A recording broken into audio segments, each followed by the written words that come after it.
3월 13일 금요일 오늘의 말씀입니다. 말씀은 마가복음 6장 1절에서 13절 말씀입니다. 제6장. 예수께서 거기를 떠나사 고향으로 가시니 제자들도 따르니라. 안식일이 되어 회당에서 가르치시니 많은 사람이 듣고 놀라 이르되, 이 사람이 어디서 이런 것을 얻었느냐? 이 사람이 받은 지혜와 그 손으로 이루어지는 이런 권능이 어찌 됨이냐? 이 사람이 마리아의 아들 목수가 아니냐? 야고보와 요셉과 유다와 시몬의 형제가 아니냐? 그 누이들이 우리와 함께 여기 있지 아니하냐? 하고 예수를 배척한지라.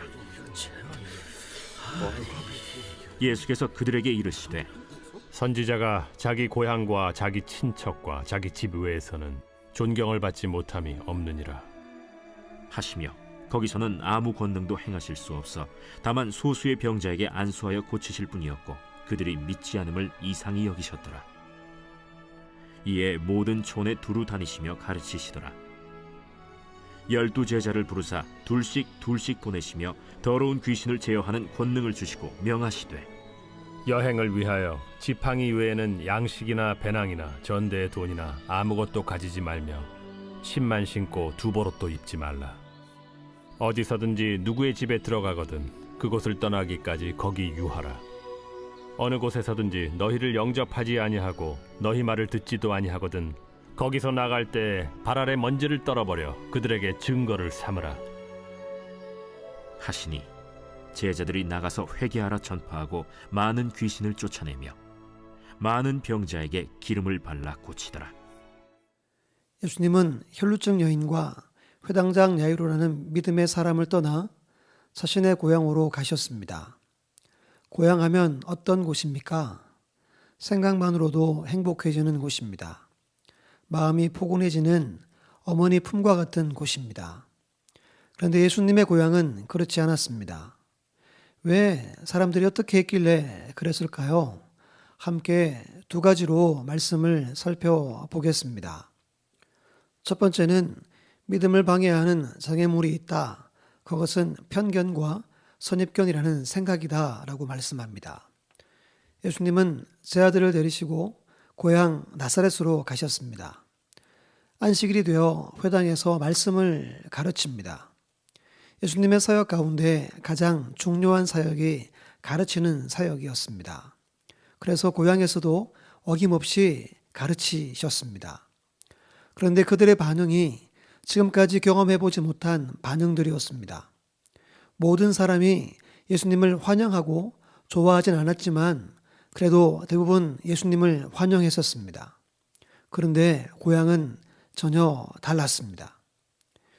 먼저 이들은 예수님의 가르침과 권능에 대해 놀랐습니다. 하지만 부정적인 놀람이었습니다. 그리고 하나하나 따지기 시작합니다. 이 사람이 어디서 이런 것을 얻었을까? 이 사람이 받은 지혜와 그 손으로 행하는 이런 권능이 어떻게 가능하지? 예수님이 어디에서 이런 지혜를 배웠는지 그 배움에 대해 회의적이었습니다. 어떻게 혈루증을 치료하고 죽은 아이를 살렸는지 애써 부인하였습니다. 마리아의 아들 목수잖아. 예수님의 직업을 운운합니다. 그의 가르침을 폄하하기 위해서입니다. 그리고 예수님의 부친이 아닌 모친만 언급합니다. 요셉이 이미 죽었기 때문이라고 추측합니다. 당시 성경 교육은 주로 부친, 아빠, 아버지에 의해서 이루어졌습니다. 예수님의 성경 교육, 성경 지식의 기원이 막연하다는 겁니다. 또 이렇게 질문합니다. 야고보와 요셉과 유다와 시몬의 형제잖아. 그 누이들이 우리와 함께 여기 살고 있잖아. 깎아내리기 위한 질문입니다. 예수님의 형제들은 누구나 다 알고 있는 사람이며 예수님의 자매들은 아무도 알 필요 없는 사람이라는 의미입니다.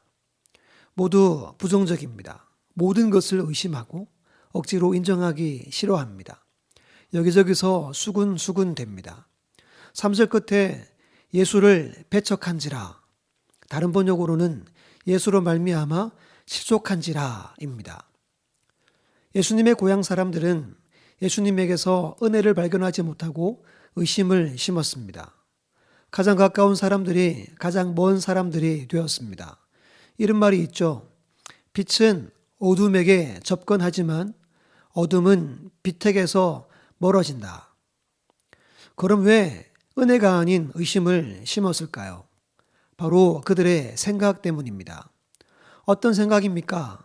편견이라는 생각과 선입견이라는 생각입니다. 편견은 공정하지 못하고 한쪽으로 치우친 생각입니다. 선입견은 어떤 대상에 대해 이미 마음속에 가지고 있는 고정관념입니다. 예수님의 고향 사람들은 편견과 선입견으로 예수님을 보았습니다. 그의 가르침을 들었습니다. 전혀 은혜도 감동도 되지 않았습니다. 오늘 저와 여러분도 은혜를 의심으로 심었던 사람들처럼 은혜가 아닌 의심과 부정적인 것을 심고 있진 않습니까? 문제는 예수님에게 있지 않았습니다. 문제는 듣는 그들에게 있었습니다. 문제는 편견과 선입견으로 가득 찬 그들의 생각이 있었습니다. 조금 전 예수님은 불치병을 치료하셨고 죽은 자를 살리셨습니다. 그런데 은혜가 아닌 의심을 심는 이곳에서는 아무 권능도 행할 수 없었습니다. 아주 적은 소수의 병자에게만 안수하셨습니다.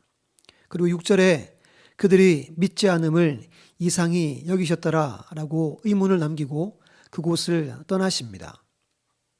믿음의 사람인 우리도 때론 편견과 선입견으로 은혜가 아닌 의심을 심지 않습니까?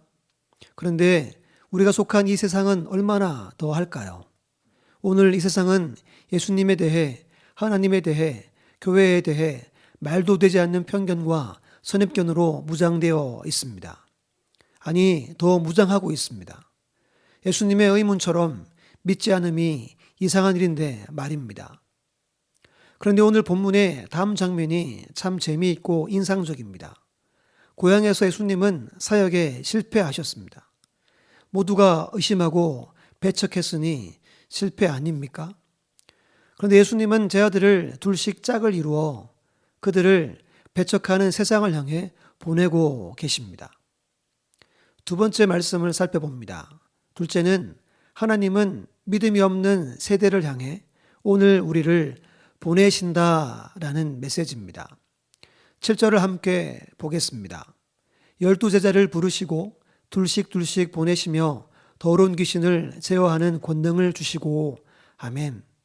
이런 생각이 들었습니다. 예수님도 실패했는데 제자들끼리 가능한가? 여전히 부정적인 생각이 우리에게 많지 않습니까? 예수님의 부르심은 그들을 인정하고 신뢰하신다는 의미입니다. 예수님은 그들을 믿으셨습니다. 그리고 예수님과 동일한 권능을 그들에게 부어주셨습니다. 예수님이 함께하진 않지만 예수님의 권능과 권세가 동일하게 그들에게 일어났습니다. 오늘 말씀에서 이 부분이 오늘 우리에게 참 중요합니다. 하나님이 왜 우리를 부르셨을까라는 질문의 답이기 때문입니다. 사랑하는 여러분, 하나님이 우리 방아진 제일교회를 세우시고 많은 성도들을 부르신 이유, 스스로 부족하다고 약하다고 생각하는 저와 여러분을 부르신 이유가 여기에 있습니다. 그것은 바로 예수님을 배척하고 예수님 때문에 실족한 이 세상을 향해 보내시기 위해 우리를 부르셨다는 사실입니다. 이 사실을 우리는 믿고 그리고 기억하고 부르심과 보내심에 아멘하며 순종해야 합니다. 이 순종의 길 가운데 놀라운 하나님의 권능과 권세가 넘치게 하실 줄 우리는 믿어야 합니다. 아니, 더 확신해야 합니다. 그리고 여행을 위해 의식주 등을 신경 쓰지 말라고 하신 것을 우리는 기억하며 모든 필요에 따라 우리를 입히시고 먹이시고 거하게 하실 그 하나님의 약속으로 온전히 믿어야 합니다. 우리 주님이 보내시는 그곳으로 나아가기만 하면 됩니다. 세상은 더욱더 우리를 싫어할 것입니다. 하지만 우리가 순종하며 나갈 때 오늘 12절 13절의 역사가 일어날 줄 믿습니다. 우리 12, 13절 말씀을 함께 믿음으로 고백하며 말씀을 마치겠습니다. 제 아들이 나가서 회개하라 전파하고 많은 귀신을 쫓아내며 많은 병자에게 기름을 발라 고치더라. 아멘. 우리 박아진 제일교회를 통해 믿음과 순종의 길을 달려가는 저와 여러분을 통해 이런 은혜의 역사가 충만하길 주님의 이름으로 축원합니다. 함께 기도하겠습니다. 하나님, 약하고 부족한 여전히 편견 가운데 살아가는 저희를 사랑하셔서 부르시고 그리고 우리를 이 세상 가운데 보내시고자 지금도 함께 하신 하나님 감사합니다. 우리의 믿음이 방해가 되지 않도록 우리 안에 있는 모든 악한 생각들 다 쫓아주시고 우리를 부르신 목적이 이것임을 분명히 기억하게 하셔서 부족하지만 하나님의 약속을 믿으며 신뢰하며 지금 우리의 자리 가운데 순종의 길을 걸어가고 달려가는 우리 모두가 우리 방어진 제일교회가 될 수 있도록 은혜 허락하여 주옵소서. 끝까지 오직 하나님만 바라보고 하나님만 믿는 믿음으로 승리할 수 있도록 인도하여 주옵소서. 감사드리며 예수님의 이름으로 기도드립니다. 아멘. 함께 기도할 제목은 첫 번째, 코로나19 바이러스가 속히 사라지게 하시고 주전방에서 수고하는 모든 분들을 강건하게 지키시고 환자들과 가족들을 위로하시며 하나님의 평강이 이 나라와 울산과 동호 지역 가운데 충만하게 하소서. 아멘.